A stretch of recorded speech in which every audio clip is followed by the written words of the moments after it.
एक बार फिर से आप सभी का बहुत बहुत स्वागत है परीक्षा वर्ल्ड के इस यूट्यूब चैनल में। दोस्तों, ग्राम समाज व विकास की जो टॉप 50 MCQs की हम सीरीज चला रहे हैं उसका जो भाग 7 है उसको आज हम यहाँ पे कंप्लीट करने वाले हैं। अभी तक हमने इसका 6 वीडियो ऑलरेडी अपलोड कर दिया है। प्रत्येक वीडियो में हमने 50 बेहतरीन ग्रामीण परिवेश के प्रश्नों को कवर कराया है, यानी कि अभी तक हमने इन 6 वीडियो के माध्यम से जो 300 आपके बेहतरीन प्रश्न बन सकते थे उनको हमने कवर कर दिया है तथा यह हमारा 7वां भाग है ग्रामीण और ग्राम समाज व विकास का। अगेन इस वीडियो में हम 50 इंपॉर्टेंट ग्राम समाज व विकास के प्रश्नों को कवर करने वाले हैं। तो चलिए वीडियो को शुरू करते हैं। पहला प्रश्न आपके सामने है, आपको बताना है कि प्रधानमंत्री सुरक्षित मातृत्व अभियान की शुरुआत किस वर्ष की गई थी। आपसे पूछा जा रहा है, इंपॉर्टेंट प्रश्न है। तो प्रधानमंत्री सुरक्षित मातृत्व अभियान की जो शुरुआत है यह किस वर्ष में की गई थी। तो 2016 आपका राइट आंसर हो जाएगा। ऑप्शन आपका बी यहाँ पे बिल्कुल सही हो जाएगा। वर्ष 2016 में जो स्वास्थ्य एवं परिवार कल्याण मंत्रालय भारत सरकार का, इसी के द्वारा प्रधानमंत्री सुरक्षित मातृत्व अभियान का शुभारंभ किया गया था। तो इसके बारे में आपको याद रखना है, इंपॉर्टेंट है। ऑप्शन आपका बी यहाँ पे बिल्कुल सही है। अगला प्रश्न आपके सामने, प्रधानमंत्री किसान मानधन योजना की शुरुआत किस वर्ष की गई थी। इंपॉर्टेंट है।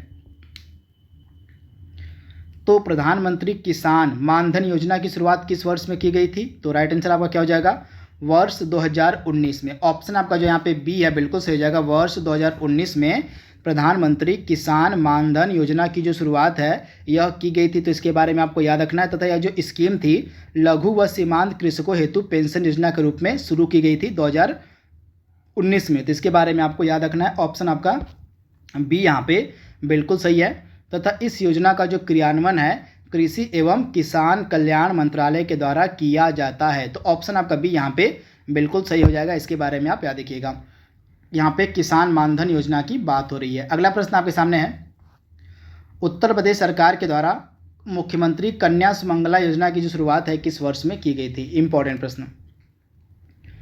तो कन्या सुमंगला योजना की यहाँ पे बात हो रही है। यूपी गवर्नमेंट की यह इंपॉर्टेंट स्कीम है मुख्यमंत्री कन्या सुमंगला योजना। इसकी जो शुरुआत है यह किस वर्ष में की गई थी। तो 1 अप्रैल 2019 को, आप इसे याद कर लीजिएगा, 1 अप्रैल 2019 को मुख्यमंत्री कन्या सुमंगला योजना की शुरुआत की गई थी। तो ऑप्शन आपका जो बी है यहाँ पे दिया गया बिल्कुल सही हो जाएगा। ये डेट आपके लिए इंपॉर्टेंट है, इसको आप नोट डाउन कर लीजिएगा। ऑप्शन आपका यहाँ पे जो बी है बिल्कुल सही है। तथा यहाँ पे मुख्यमंत्री कन्या सुमंगला योजना का जो मेन मोटिव था, मेन उद्देश्य था, वह क्या था। तो इसके अंतर्गत इसका मुख्य उद्देश्य था कन्या भ्रूण हत्या को समाप्त करना, समान लैंगिक अनुपात जो है स्थापित करना, इसके अलावा बाल विवाह की कुप्रथा को रोकना, इसके अलावा बालिकाओं के स्वास्थ्य व शिक्षा को प्रोत्साहन देना। ये सभी इंपॉर्टेंट उद्देश्य थे आपके मुख्यमंत्री कन्या सुमंगला योजना के, जो यूपी की गवर्नमेंट के द्वारा स्टार्ट की गई थी 1 अप्रैल 2019 को। तो इसके बारे में आपको याद रखना है। यहाँ पे आपको बताना है कि 10,000 वर्ग मीटर जो है कितने के बराबर होता है, आपको बताना है। इंपॉर्टेंट बहुत ज़्यादा प्रश्न आपका है और पैमानों से प्रश्न आपके एग्जाम में पूछे जाएंगे। तो आपको बताना है कि 10,000 वर्ग मीटर कितने के बराबर होता है। तो 10,000 वर्ग मीटर जो है कितने के बराबर होता है, तो आप ध्यान से याद कर लीजिएगा। 10,000 वर्ग मीटर आपका बराबर होता है 1 हेक्टेयर के, यानी कि ऑप्शन आपका बी यहाँ पे बिल्कुल सही हो जाएगा। आपका 1 हेक्टेयर में 10,000 वर्ग मीटर होता है। इसके अलावा 1 हेक्टेयर में आपका 2.47 एकड़ होता है तथा 1 हेक्टेयर में आपका 3.95 बीघा होता है तथा 1 हेक्टेयर में आपका 11,960 यार्ड भी होता है। तो ये सारे मान आपको याद रखने हेक्टेयर के। एक बार फिर से मैं आपको रिपीट कर दे रहा हूँ।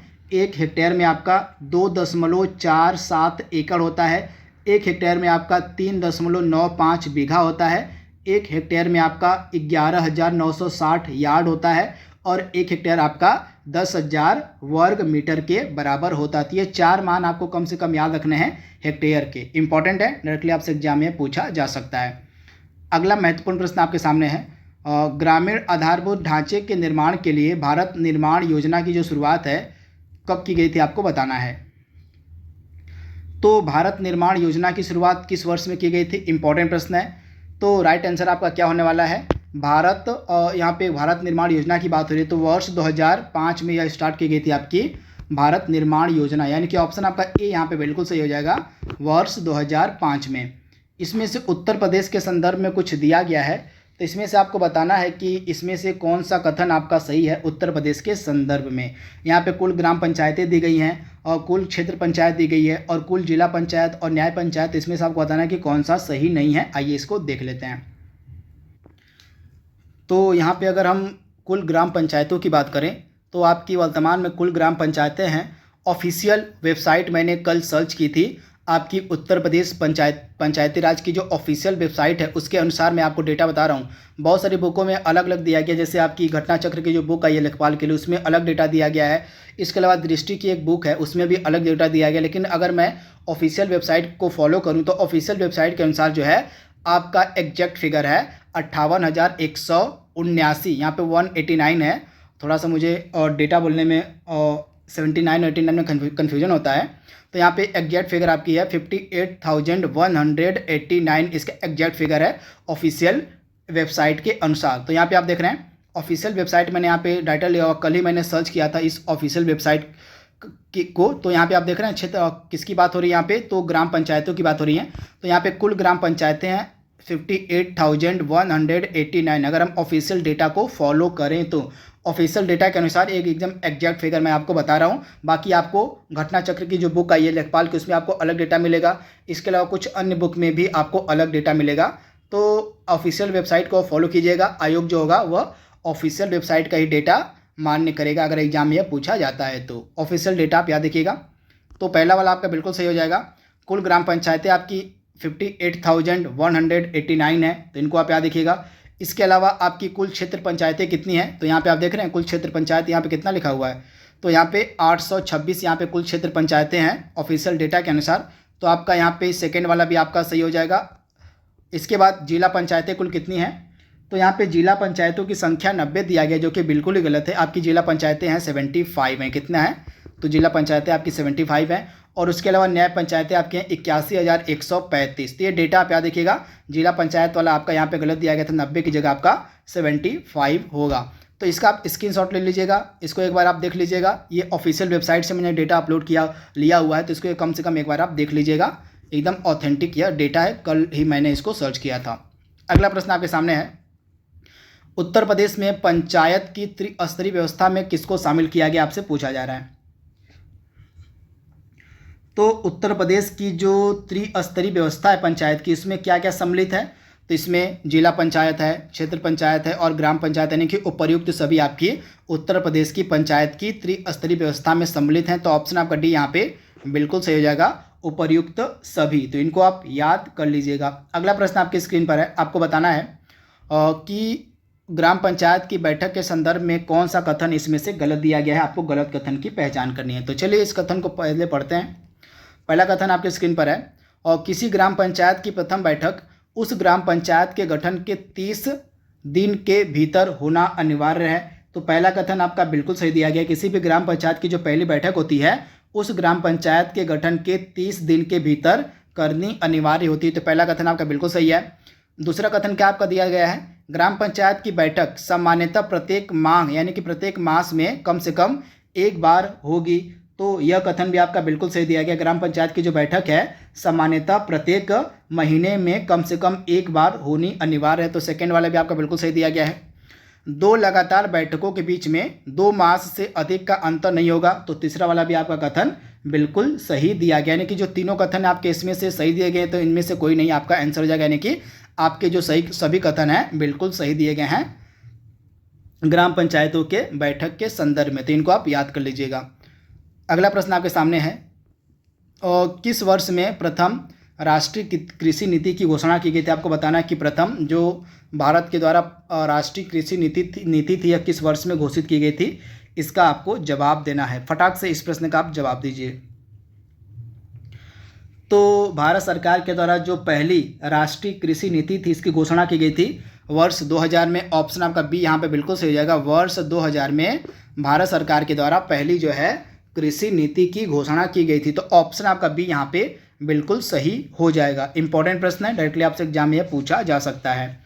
अगला प्रश्न आपकी स्क्रीन पर है, आपको बताना है कि किसके द्वारा यह कहा गया था कि जो भारत है गांव में निवास करता है। तो यह कथन कहा गया है किसके द्वारा? तो महात्मा गांधी जी के द्वारा, यानी कि ऑप्शन आपका बी यहाँ पे बिल्कुल सही है। महात्मा गांधी के द्वारा यह कथन कहा गया था कि जो भारत है यह गाँव में निवास करता है, तथा इन्होंने कहा था कि अगर आपको पूरे भारत का विकास करना है तो आपको इसकी शुरुआत करनी पड़ेगी गाँव के विकास से। तो ये फैक्ट आपको याद रखना है। महात्मा गांधी आपका राइट आंसर हो जाएगा। अगला प्रश्न आपकी स्क्रीन पर है। यहाँ पे प्रधानमंत्री फसल बीमा योजना के प्रीमियम की दरों में प्रीमियम की दरें दी गई हैं, तो आपको बताना है कि इसमें से कौन सी प्रीमियम की दर जो है शुद्ध नहीं है। आपको अशुद्ध की पहचान करनी कि इसमें से कौन सी प्रीमियम की दर गलत दी गई है। तो आइए देख लेते हैं। तो प्रधानमंत्री फसल बीमा योजना के अंतर्गत रबी की फसलों के लिए जो प्रीमियम की दर है वो कितनी रखी गई है? तो रबी की फसल के लिए जो है प्रीमियम की दर जो है 1.5% रखी गई है, बिल्कुल सही है। इसके बाद खरीफ की फसलों के लिए प्रीमियम की दर जो है आपकी 2.5% रखी गई है, जो कि बिल्कुल ही गलत है। 2.5% नहीं है, यह प्रीमियम की दर आपकी 2% है। इसके बाद वाणिज्यिक एवं बागवानी फसलों के लिए जो है आपकी जो प्रीमियम की दर है वो है 5% है। तो इसमें से आपका सेकेंड वाला सम्मिलित नहीं था। और खरीफ की फसलों की जो प्रीमियम की दर है वो 2% रखी गई है, आपका राइट आंसर होगा। इसके बाद रबी के लिए आपकी 1.5% है और वाणिज्यिक व बागवानी फसलों के लिए आपकी 5% है प्रीमियम की दर। किसके अंतर्गत? तो प्रधानमंत्री फसल बीमा योजना के अंतर्गत। इसके बारे में आपको याद रखना है। तथा इस योजना की जो शुरुआत है वर्ष 2016 में की गई थी कृषि एवं किसान कल्याण मंत्रालय के द्वारा। तो ये फैक्ट आपको याद रखना है। 2016 में प्रधानमंत्री फसल बीमा योजना शुरू की गई थी। 1 एकड़ में कितना होता है आपसे पूछा जा रहा है। 1 एकड़ में आपको बताना है कितना होता है। यह मान आपके सामने दिया गया है और इसका आंसर देने की आप कोशिश कीजिए। बहुत ही ज़्यादा यह महत्वपूर्ण प्रश्न आपके एग्जाम के लिए है। तो 1 एकड़ में आइए देख लेते हैं कि क्या क्या मान होता है 1 एकड़ का, कितने की 1 एकड़ बराबर होता है। तो ये देख लेते हैं। पहला मान क्या दिया गया है? 1 एकड़ में आपका 4840 वर्ग गज होता है, बिल्कुल सही है। 1 एकड़ आपका 4840 वर्ग गज के बराबर होता है। इसके बाद 1 एकड़ में दिया गया है 4046.8 वर्ग मीटर होता है, तो यह भी मान आपका बिल्कुल सही है। तीसरा कथन क्या दिया गया है? 1 एकड़ में आपका यहाँ पे दिया गया है और 43,560 वर्ग फुट होता है, तो यह भी आपका कथन बिल्कुल सही दिया गया है। 1 एकड़ में आपका 43,560 स्क्वायर फीट यानी कि वर्ग फीट होता है, यानी कि तीनों जो मान है आपके 1 एकड़ के बिल्कुल सही हैं। ये मान कम से कम आप याद रखिएगा, इंपॉर्टेंट है ये, डायरेक्टली आपसे एग्जाम में ये पूछे जा सकते हैं। अगला प्रश्न आपके स्क्रीन पर है। और निम्नलिखित विचारकों में से अंत्योदय शब्द का सर्वप्रथम बार प्रयोग किसके द्वारा किया गया था? आपको बताना है कि जो अंत्योदय शब्द है इसका प्रयोग सर्वप्रथम बार किसके द्वारा किया गया था। तो अंत्योदय शब्द का जो है पहली बार प्रयोग किसके द्वारा किया गया था? तो सबसे पहले इसका प्रयोग किया गया था महात्मा गांधी जी के द्वारा। तो इसके बारे में आप याद रखिएगा, महात्मा गांधी आपका राइट आंसर हो जाएगा। राष्ट्रीय कुष्ठ निवारण और राष्ट्रीय कुष्ठ नियंत्रण कार्यक्रम कब प्रारंभ किया गया था आपसे पूछा जा रहा है। तो राष्ट्रीय कुष्ठ नियंत्रण कार्यक्रम जो है आपका प्रारंभ किया गया था भारत सरकार के द्वारा 1955 में, यानी कि ऑप्शन आपका ए यहाँ पे बिल्कुल सही है। यह जो कार्यक्रम था राष्ट्रीय कुष्ठ नियंत्रण कार्यक्रम, इसको 1955 में स्टार्ट किया गया था भारत सरकार के द्वारा, तो ऑप्शन आपका ए यहाँ पे बिल्कुल सही है। फिर आगे चलकर 1983 में इसमें कुछ परिवर्तन किया जाता है तथा 1983 यहाँ पे होगा। तो 1983 में जो है इस कार्यक्रम के स्थान पर राष्ट्रीय कुष्ठ उन्मूलन कार्यक्रम की शुरुआत कर दी गई 1983 में। तो इसके बारे में भी आप याद रखिएगा, इंपॉर्टेंट है, डायरेक्टली आपसे एग्जाम में प्रश्न पूछा जा सकता है। इसके बाद आगे चलकर 1993-94 के दौरान जो वर्ल्ड बैंक है उसकी सहायता से यह जो कार्यक्रम था पूरे देश में विस्तारित कर दिया जाता है। तो 3 बार इसमें परिवर्तन होते हैं। पहली बार इसको शुरू किया जाता है राष्ट्रीय कुष्ठ नियंत्रण कार्यक्रम को 1955 में, फिर इसको जो है 1983 में जो है इस कार्यक्रम के स्थान पर राष्ट्रीय कुष्ठ उन्मूलन कार्यक्रम की शुरुआत, यानी कि नियंत्रण के स्थान पर उन्मूलन का शब्द आ जाता है, यानी कि राष्ट्रीय कुष्ठ उन्मूलन कार्यक्रम की जो शुरुआत इसके स्थान पर 1983 में की जाती है। फिर आगे चलकर 1993-94 के दौरान जो वर्ल्ड बैंक है, जो विश्व बैंक है, उसकी सहायता से देश भर में जो है हमारे जो प्रत्येक जिले हैं वहाँ पर इस कार्यक्रम को विस्तारित कर दिया जाता है। तो ये फैक्ट आपको याद रखना है। चलिए आपको लिए होमवर्क है, आप बताइए कमेंट बॉक्स में कि जो राष्ट्रीय कुष्ठ वाला जो दिवस होता है, यानी कि राष्ट्रीय कुष्ठ निवारण दिवस जो होता है यह किस डेट को मनाया जाता है। इसका जवाब आपको देना है कमेंट बॉक्स में कि कुष्ठ निवारण दिवस भारत में किस डेट को मनाया जाता है। इसका जवाब आप देने की कोशिश कीजिएगा कमेंट बॉक्स में। अगला प्रश्न आपकी स्क्रीन पर है। चकबंदी की प्रगति में रुकावट का कारण आपसे पूछा जा रहा है, क्या था? तो चकबंदी की प्रगति में जो है रुकावट का कारक यहाँ पे पूछा गया, क्या था?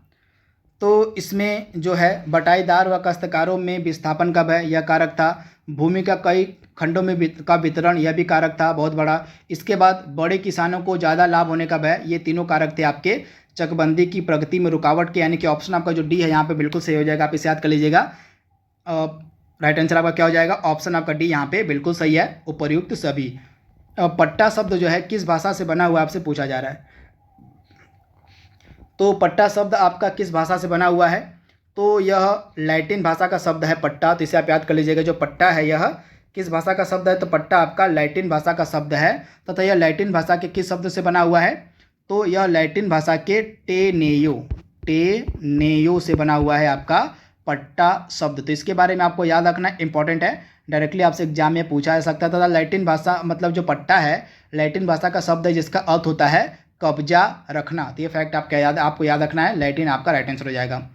अगला प्रश्न आपकी स्क्रीन पर है। आपको बताना है कि निम्नलिखित में से किसने सुझाव दिया था कि बहुत से सहकारी समूहों के बिना कृषि की क्षमता में ज़्यादा वृद्धि नहीं की जा सकती। आपको बताना है उनका नाम जिन्होंने कहा था कि बिना सहकारी समूहों के बिना जो कृषि है उसकी क्षमता में ज़्यादा वृद्धि नहीं की जा सकती है। कथन किसका है? एक सुझाव किसने दिया था? तो 1949 में जो आपकी कृषि सुधार समिति बनी थी उसने सुझाव दिया था कि बहुत से सहकारी समूहों के बिना जो है कृषि की क्षमता में ज़्यादा वृद्धि नहीं की जा सकती। राइट आंसर आपका क्या हो जाएगा? ऑप्शन आपका ए यहाँ पे बिल्कुल सही है। 1949 की कृषि सुधार समिति के द्वारा यह सुझाव दिया गया था। भूमि सुधार से क्या तात्पर्य है आपको बताना है। तो भूमि सुधार से आपका क्या तात्पर्य है? तो भूमि सुधार से आपका तात्पर्य हो जाएगा भूमि पट्टों में सुधार से भूमि जोत का विस्तार करना, कब्जा रखना, ये सभी आपके भूमि सुधार के से मतलब होता है। यानी कि ऑप्शन आपका डी यहाँ पे बिल्कुल सही हो जाएगा। आप इसे याद कर लीजिएगा, इंपॉर्टेंट है। ऑप्शन आपका यहाँ पे क्या सही हो जाएगा? यहाँ पे थोड़ा सा मिस्टेक हो गया है, आंसर आपका बस यही होगा। यहाँ पे आपका भूमि पट्टा के सुधार से संबंधित होता है भूमि सुधार, तो आप इसे याद कर लीजिएगा। भूमि सुधार का तात्पर्य क्या होता है? तो भूमि सुधार का शाब्दिक अर्थ ही होता है भूमि पट्टों के सुधार से। तो आप इसे याद कर लीजिएगा। ऑप्शन आपका यहाँ पे जो ए वाला है सिर्फ आपका ए ही वाला सही होगा। भूमि पट्टों के सुधार से संबंधित होता है आपका भूमि सुधार, तो इसका तात्पर्य इसका मतलब यही होता है। ऑप्शन ए आपका यहाँ पे बिल्कुल सही है।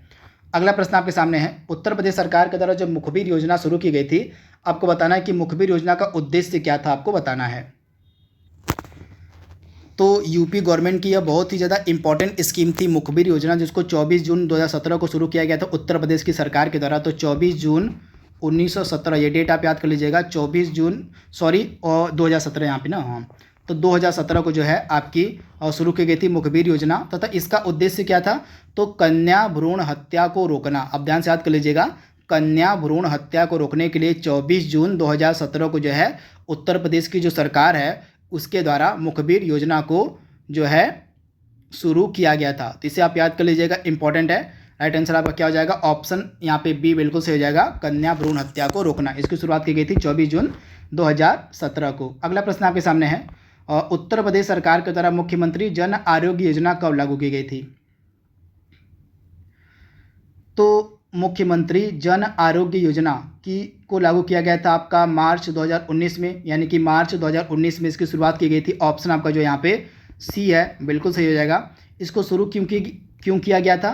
तो गरीबी रेखा से नीचे आने वाले ऐसे व्यक्ति जो आयुष्मान भारत योजना के दायरे में नहीं आते हैं उनके लिए जो है इस योजना को शुरू किया गया था और उत्तर प्रदेश की सरकार के द्वारा। तो इसके बारे में आप याद देखिएगा, मार्च 2019 में इसको शुरू किया गया था। तो ऑप्शन आपका सी यहाँ पे बिल्कुल सही है। अगला प्रश्न आपके सामने है। आपको बताना है कि यहाँ पे उत्तर प्रदेश में पंचायती राज मंत्री कौन है वर्तमान में? उत्तर प्रदेश के पंचायती राज मंत्री का आपको नाम बताना है। तो उत्तर प्रदेश के पंचायती राज मंत्री कौन है फिलहाल? तो उत्तर प्रदेश के पंचायती राज मंत्री हैं भूपेंद्र सिंह चौधरी, यानी कि ऑप्शन आपका बी यहाँ पे बिल्कुल सही हो जाएगा। भूपेंद्र सिंह चौधरी जो हैं वर्तमान में उत्तर प्रदेश के पंचायती राज मंत्री हैं। तो इनका नाम आपको याद रखना है, भूलना नहीं है, भूपेंद्र सिंह चौधरी, यानी कि ऑप्शन आपका बी यहाँ पे बिल्कुल सही है। अगला प्रश्न आपकी स्क्रीन पर आपको बताना है कि यहाँ पे पंचायती राज दिवस जो है पहली बार कब मनाया गया था? महत्वपूर्ण प्रश्न। तो पंचायती राज दिवस पहली बार कब मनाया गया था? महत्वपूर्ण प्रश्न आपका है। तो इसका राइट आंसर क्या होने वाला है? 2010 में पहली बार जो है आपका पंचायती राज दिवस मनाया गया था। तो आप इसे याद कर लीजिएगा। तथा प्रत्येक वर्ष पंचायती राज दिवस किस तिथि को मनाया जाता है? तो 24 अप्रैल को। आप ध्यान से याद कर लीजिएगा, 24 अप्रैल को प्रत्येक वर्ष जो है आपका पंचायती राज दिवस मनाया जाता है। तथा पहली बार यह मनाया गया था 2010 में, यानी कि ऑप्शन आपका बी यहाँ पे बिल्कुल सही हो जाएगा। अगला प्रश्न आपकी स्क्रीन पर है, आयुष्मान भारत प्रधानमंत्री जन आरोग्य योजना के तहत जो है द्वितीय व तृतीय स्वास्थ्य देखभाल हेतु प्रत्येक परिवार को कितने रुपए तक की चिकित्सा सुविधा प्रदान की जाती है, आपको बताना है। महत्वपूर्ण प्रश्न। तो आयुष्मान भारत प्रधानमंत्री जन आरोग्य योजना के तहत जो है कितने रुपए की जो है चिकित्सीय सुविधा प्रदान की जाती है, तो 5 लाख रुपए की प्रत्येक परिवार को जो है चिकित्सा की सुविधा जो है प्रदान की जाती है आयुष्मान भारत योजना के अंतर्गत। तो राइट आंसर आपका क्या हो जाएगा, 5 लाख रुपए की, यानी कि ऑप्शन आपका ए यहाँ पे जो दिया गया है बिल्कुल सही हो जाएगा। आप इसे याद कर लीजिएगा। तथा इस योजना की जो शुरुआत है यह 23 सितंबर 2018 को की गई थी। कब, तो 23 सितंबर 2018 को जो है आपकी प्रधानमंत्री जन आरोग्य योजना शुरू की गई थी। तो राइट आंसर आपका क्या हो जाएगा, 23 सितंबर 2018 को यह शुरू की गई थी तथा 5 लाख रुपए तक की यह जो है इसमें जो है आपकी स्वास्थ्य सुविधा प्रदान की जाती है प्रत्येक परिवार को 5 लाख रुपए तक की। तथा इसकी डेट आप याद रखिएगा 23 सितंबर 2018 को। इंपॉर्टेंट है, डायरेक्टली आपसे एग्जाम में पूछी जा सकती है। अगला प्रश्न आपके सामने यहाँ पे प्रधानमंत्री आदर्श ग्राम योजना की बात हो रही है। आपको बताना है कि जो प्रधानमंत्री आदर्श ग्राम योजना थी इसको निम्नलिखित में से किस राज्य से शुरू किया गया था। तो प्रधानमंत्री आदर्श ग्राम योजना को कहाँ से शुरू किया गया था, तो यहाँ पे तमिलनाडु राइट आंसर हो जाएगा। आप ध्यान से याद कर लीजिएगा, जब स्टार्टिंग में यह योजना शुरू की गई थी तो टोटल 5 राज्यों में जो है पायलट प्रोजेक्ट के तौर पर शुरू की गई थी। ये 5 राज्य आपके कौन कौन से थे, तो एक आपका था असम हो गया, दूसरा आपका था हिमाचल प्रदेश हो गया, इसके बाद हिमाचल प्रदेश के बाद आपका बिहार हो गया, बिहार के बाद राजस्थान हो गया और एक आपका हो गया तमिलनाडु। तो इन 5 राज्यों में से ऑप्शन में सिर्फ आपका तमिलनाडु है। तो राइट आंसर आपका क्या हो जाएगा, तमिलनाडु से जो है आपकी प्रधानमंत्री आदर्श ग्राम योजना शुरू की गई थी। तो ये 5 राज्य भी आपको याद रखना है जहाँ पर पायलट प्रोजेक्ट के तौर पर इस योजना को स्टार्ट किया गया था तथा इसको शुरू किया गया था वर्ष 2009-10 के दौरान गाँव का समुचित विकास करने के लिए। तो ये फैक्ट आपको याद रखना है। अगला प्रश्न आपके सामने है, और देश में प्रथम कृषि विज्ञान केंद्र कहाँ स्थापित किया गया था। महत्वपूर्ण प्रश्न। तो देश में प्रथम कृषि विज्ञान केंद्र कहाँ पर स्थापित किया गया था, इंपॉर्टेंट है, डायरेक्टली आपसे एग्जाम में पूछा जा सकता है प्रश्न। तो देश का पहला कृषि विज्ञान केंद्र आपका स्थापित किया गया था पुडुचेरी में, यानी कि ऑप्शन आपका डी यहाँ पे बिल्कुल सही हो जाएगा, पुडुचेरी। ऑप्शन आपका डी यहाँ पे बिल्कुल सही है। निम्नलिखित में से कौन सा अनुभाग चकबंदी संबंधित कार्य देखता है, आपको बताना है कि वह कौन सा अनुभाग है जो चकबंदी संबंधित कार्य को देखता है। महत्वपूर्ण प्रश्न है, अनुभाग के बारे में मैंने आपको बहुत बार पढ़ाया हुआ है। तो इसमें से कौन सा अनुभाग आपका चकबंदी संबंधित कार्य देखता है, तो इसमें से जो आपका राजस्व अनुभाग आपका 8 हो जाएगा, यानी कि ऑप्शन आपका जो ए वाला है राजस्व अनुभाग 8 यह चकबंदी संबंधित कार्य देखता है, यानी कि ऑप्शन आपका जो ए यहाँ पे दिया गया है राजस्व अनुभाग 8 आपका बिल्कुल सही हो जाएगा, यह चकबंदी संबंधित कार्य देखता है। तो इसके बारे में आपको याद रखना, ऑप्शन आपका ए यहाँ पे जो दिया गया है बिल्कुल सही हो जाएगा। अगला प्रश्न आपकी स्क्रीन पर है, SGSY का पूरा नाम आपको बताना है क्या होगा।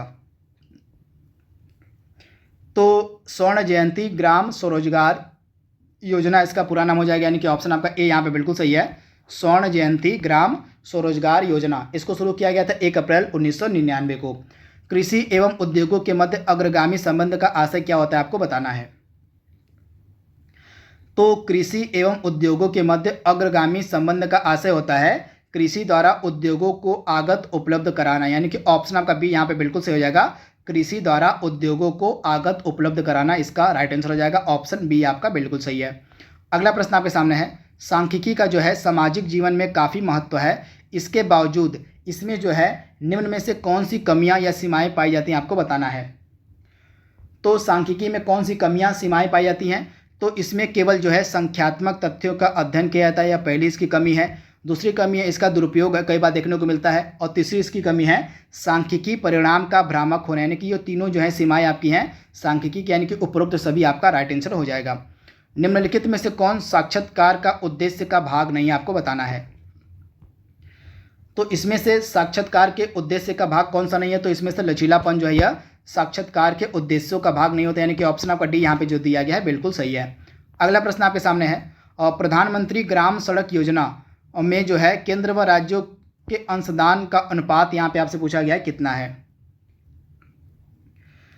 तो प्रधानमंत्री ग्राम सड़क योजना के अंतर्गत केंद्र व राज्यों के मध्य जो है अनुपात कितना है शेयरिंग का, तो 60/40 आपका राइट आंसर हो जाएगा। ऑप्शन आप जो आपका दिया गया है 60/40 वाला, यानी कि ऑप्शन जो आपका सी है यहाँ पे बिल्कुल सही हो जाएगा, इसको आप याद कर लीजिएगा, इंपॉर्टेंट है, डायरेक्टली आपसे एग्जाम में पूछा जा सकता है। तो 60 संबंधी 40 का अनुपात होता है केंद्र व राज्य का, यानी कि 60% आपका केंद्र सरकार वहन करती है और 40% आपका राज्य सरकारें वहन करती हैं। तथा इसकी जो शुरुआत है प्रधानमंत्री ग्राम सड़क योजना की 25 दिसंबर वर्ष 2000 को की गई थी। इसके बारे में आप याद रखिएगा।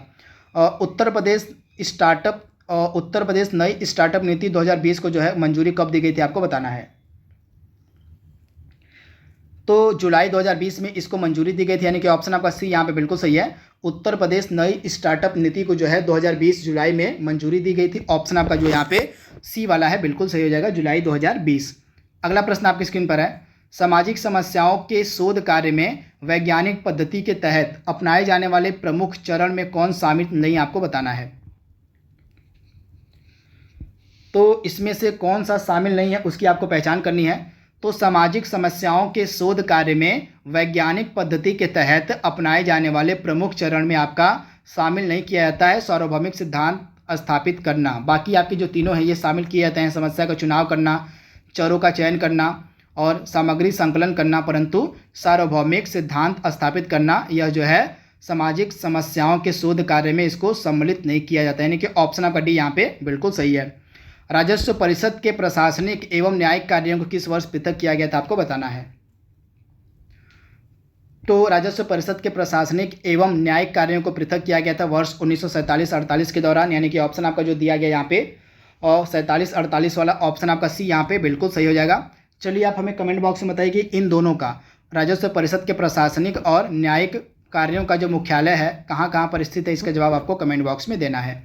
अगला प्रश्न आपके सामने है, निम्नलिखित में से कौन एक ग्रामीण परिवेश की विशिष्टता नहीं, आपको बताना है। तो इसमें से ग्रामीण परिवेश की विशिष्टता को कौन नहीं दर्शाता है, आपको बताना है इसका जवाब। तो इसका राइट आंसर क्या हो जाएगा। तो एकल परिवार की परंपरा जो है यह आपकी ग्रामीण परिवेश की विशिष्टता को नहीं दर्शाता, यानी कि ऑप्शन आपका सी यहाँ पे बिल्कुल सही हो जाएगा, एकल परिवार की परंपरा। निम्न में से कौन सामाजिक परिवर्तन का कारक नहीं, आपसे पूछा जा रहा है।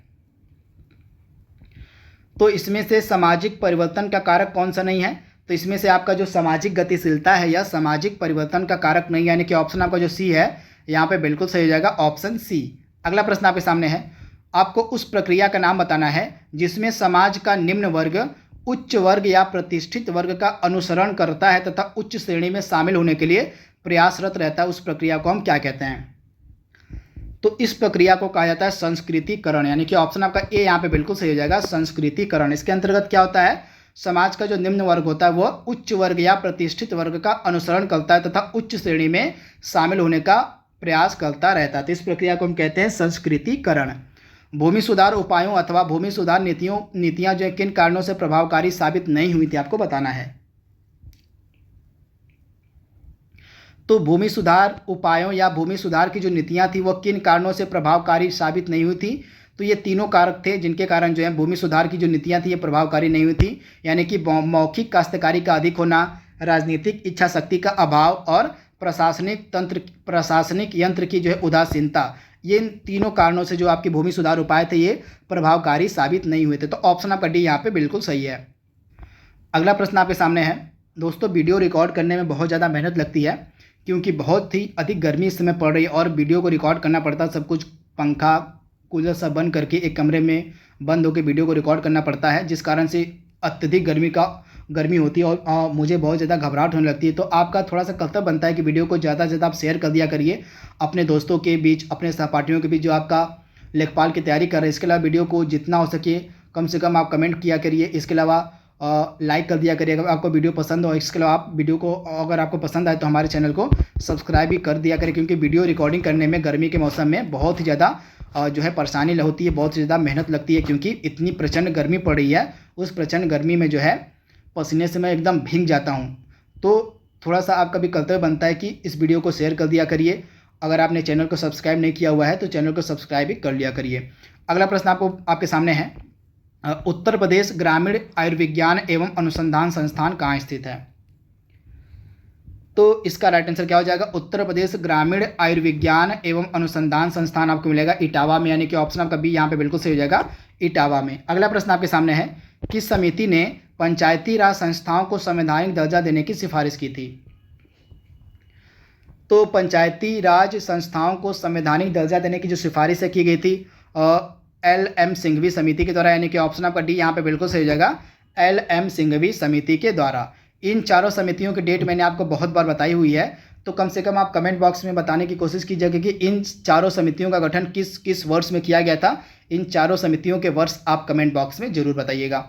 अगला प्रश्न आपके सामने है, भारतीय संविधान के किस अनुच्छेद के तहत जो है ग्राम पंचायतों का प्रावधान अभिव्यक्त किया गया है? तो ग्राम पंचायतों के गठन से संबंधित जो प्रावधान है हमारे आर्टिकल 40 में किए गए हैं, अनुच्छेद 40 में किए गए हैं, तथा यह जो अनुच्छेद 40 है आपका राज्य के नीति निर्देशक सिद्धांतों से संबंधित है, तथा अनुच्छेद 40 बात करता है ग्राम पंचायतों के गठन की। तो ऑप्शन आपका जो सी यहाँ पे दिया गया है बिल्कुल सही हो जाएगा। हरित क्रांति से कौन सा राज्य आर्थिक संपन्न हो गया था? आर्थिक रूप से आपको बताना है। तो हरित क्रांति से कौन सा राज्य आर्थिक रूप से संपन्न हो गया था? तो आपका जो पंजाब था यह हरित क्रांति के कारण आर्थिक रूप से संपन्न हो गया था। तो ऑप्शन आपका जो सी यहाँ पे दिया गया है बिल्कुल सही हो जाएगा, पंजाब।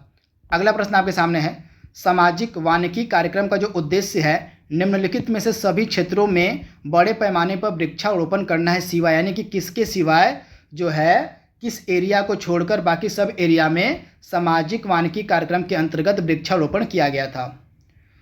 तो इसमें से फसल के लिए अनुपयुक्त सार्वजनिक भूमि पर जो है वृक्षारोपण किया गया था, रेल एवं रेल पटरियों के साथ साथ वृक्षारोपण किया गया था, निम्नलिखित आरक्षित क्षेत्रों में जो है वृक्षारोपण किया गया था, परंतु जो है आपका नगरीय औद्योगिक संपदाओं में सामाजिक वानिकी कार्यक्रम के तहत वृक्षारोपण नहीं किया गया था। तो ऑप्शन आपका बी यहाँ पे बिल्कुल सही हो जाएगा। बाकी के आपके जो 3 एरिया दिए गए A, C और D वाले, यहाँ पर जो है बड़े पैमाने पर वृक्षारोपण किया गया था सिवाय नगरीय औद्योगिक संपदाओं को छोड़कर। ग्रामीण समाज में संपत्ति का मुख्य आधार कौन सा पाया जाता है, आपसे पूछा जा रहा है। तो ग्रामीण समाज में जो है संपत्ति का मुख्य आधार पाया जाता है उत्तराधिकार, विवाह और महाजनों के पास संपत्ति, यानी कि ऑप्शन आपका डी यहाँ पे जो दिया गया है बिल्कुल सही हो जाएगा।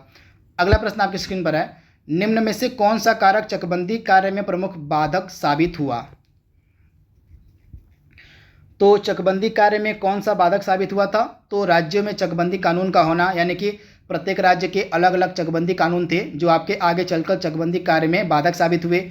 इसके बाद राज्यों का केवल एक ऐच्छिक चकबंदी पर ध्यान देना, यह भी जो है कारक था बाधक साबित होने का। इसके अलावा कृषकों में पैतृक भूमि के प्रति मोह का होना, ये तीनों कारक थे आपके जो चकबंदी कार्य में बाधक साबित हुए थे, यानी कि ऑप्शन आपका डी यहाँ पे बिल्कुल सही हो जाएगा, उपरोक्त सभी। और ग्राम पंचायत क्या है आपको बताना है। तो स्वायत्त शासन की एक व्यवस्था है, स्वायत्त शासन की एक प्रणाली होती है आपकी ग्राम पंचायत, यानी कि ऑप्शन आपका ए यहाँ पे बिल्कुल सही हो जाएगा। स्वायत्त शासन की एक प्रणाली होती है ग्राम पंचायत। अगला प्रश्न आपके सामने है, आपको बताना है कि एक कृषि वर्ष में एक खेत में उगाई जाने वाली फसलों की संख्या को क्या कहा जाता है? तो एक कृषि वर्ष में एक खेत में उगाई जाने वाली फसलों की संख्या को हम कहते हैं शस्य गहनता, यानी कि ऑप्शन आपका सी यहाँ पे बिल्कुल सही हो जाएगा, शस्य गहनता। ऑप्शन सी आप याद कर लीजिएगा। 1 हेक्टेयर जोत के आकार को हम क्या कहते हैं? 1 से 2 हेक्टेयर जोत के आकार को क्या कहा जाता है? तो 1 से लेके 2 हेक्टेयर बीच का जो जोत का आकार होता है उसको हम कहते हैं छोटी जोत, यानी कि ऑप्शन आपका बी यहाँ पे बिल्कुल सही हो जाएगा। आप इसे याद कर लीजिएगा, यहाँ पे मैंने फिगर अपलोड किया हुआ है, इस फिगर को आप कम से कम याद कर लीजिएगा। सीमांत जोत होता है आपका 1 हेक्टेयर से कम को कहते हैं, और 1 से 2 हेक्टेयर को हम बोलते हैं छोटी जोत, 2 से 4 हेक्टेयर को हम बोलते हैं अर्ध मध्यम जोत, 4 से 10 हेक्टेयर को हम बोलते हैं मध्यम जोत, और 10 हेक्टेयर से अधिक को हम बोलते हैं बड़ी जोत। तो ये मान कम से कम आप याद देखिएगा, जोत के आकार का यह मान दिया गया है, इसका आप स्क्रीनशॉट एक बार ले लीजिएगा। अगला प्रश्न आपकी स्क्रीन पर है, और गांव चलो योजना की शुरुआत किस वर्ष में की गई थी? तो 2005 में जो है आपकी गांव चलो योजना को शुरू किया गया था। ऑप्शन आपका डी यहाँ पे बिल्कुल सही हो जाएगा, 2005 में। ब्रिटिश शासन काल के दौरान जो उत्तर प्रदेश में भूमि पंजीकरण किस अधिकारी के द्वारा किया जाता था? तो ब्रिटिश शासन काल के दौरान जो उत्तर प्रदेश में जो भूमि पंजीकरण का कार्य था यह लेखपाल के द्वारा किया जाता था। इनकी ऑप्शन आपका ए यहाँ पे बिल्कुल सही हो जाएगा, लेखपाल के द्वारा। अगला प्रश्न आपके सामने है, यहाँ पे कुछ योजनाएं दी गई हैं, आपको बताना है कि इसमें से किस योजना का वर्ष सुमेलित नहीं है। तो आइए देख लेते हैं। सौभाग्य योजना की शुरुआत की गई थी आपकी 25 सितंबर 2017 को, बिल्कुल सही है। दरवाजा बंद योजना की शुरुआत की गई थी 30 मई 2017 को, बिल्कुल सही है। श्यामा प्रसाद मुखर्जी रूर्बन मिशन की शुरुआत की गई थी 21 फरवरी 2014 को, जो कि बिल्कुल ही गलत है।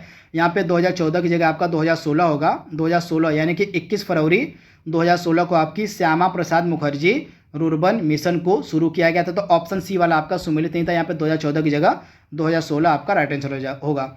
इसके बाद राष्ट्रीय स्टार्टअप नीति स्टार्टअप इंडिया की जो शुरुआत है यह की गई थी 16 जनवरी 2016 को।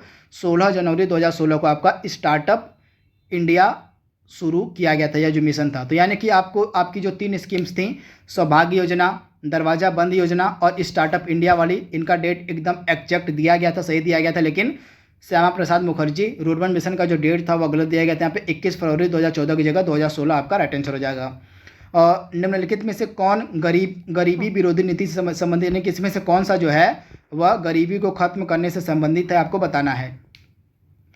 तो गरीब विरोधी नीति इसमें से कौन सी है? तो आर्थिक प्रगति से हम गरीबी को खत्म कर सकते हैं, मानव विकास से गरीबी को खत्म किया जा सकता है, गरीबी उन्मूलन के लक्ष्य आधारित कार्यक्रमों से जो आपको गरीबी को खत्म किया जा सकता है, यानी कि उपर्युक्त सभी आपका राइट आंसर हो जाएगा। ये सभी आपके गरीब विरोधी नीतियां हैं, तो इनके बारे में आपको याद रखना है। राइट आंसर आपका क्या हो जाएगा? ऑप्शन डी आपका बिल्कुल सही है। इनके माध्यम से आप गरीबी को खत्म कर सकते हैं। आर्थिक प्रगति आपकी अगर आप होती है तो जाहिर सी बात है गरीबी खत्म होगी। मानव विकास अगर होता है तो जाहिर सी बात है आपकी गरीबी खत्म होगी। तथा गरीबी को खत्म करने के लिए जो है गरीबी उन्मूलन जो लक्षित कार्यक्रम होते हैं उनके माध्यम से भी हम गरीबी को खत्म कर सकते हैं। तो इस प्रकार से आज का जो सेट नंबर 7 था उसको हमने यहाँ पे कंप्लीट कर लिया है। आई होप ये वीडियो आपको पसंद आएगा। तो आज के लिए बस इतना ही। Thank you, thanks for watching.